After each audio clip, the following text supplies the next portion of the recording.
It's not wrong to oppose the American government. There is nothing in the world wrong with standing up to the American government and telling them they are nothing but a bunch of gangsters and they must straighten up their act or they must go. There is nothing wrong with that.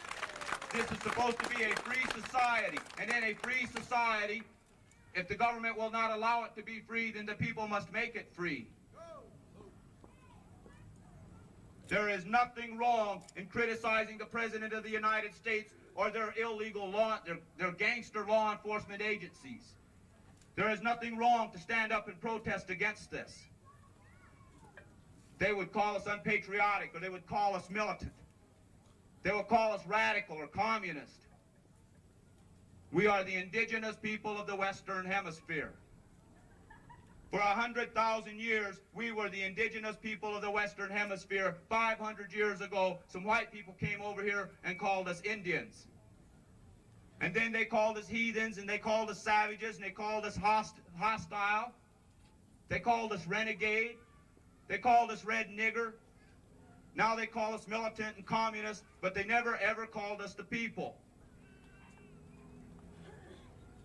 So now in this day and age, when they come and they say, well, you're too militant or you're too radical because you have a mind, we let it slide off our back because we know we are the people. We know that we have a long way to go to rebuild what must be rebuilt. We have a long way to go to be able to deal with some of the changes of evolution that we have been forced to go through. But as the indigenous people of the Western Hemisphere, we know that if we can understand our spirit, the people will survive. Because the dinosaur ruled the earth for 30 million years. That's much longer than any Christian, European, Caucasian, humanoid has ever been here. Thank you for that word. When we go out and we attempt to build and learn for ourselves, and they respond by calling us the names and the labeling.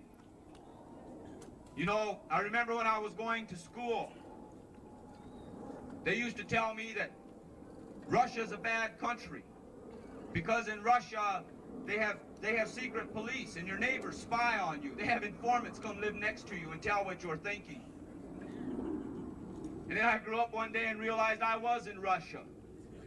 And I remembered what they told me in school. You are supposed to stand up and fight that kind of a thing. So we got to tell America, well, we're here to fight that kind of a thing.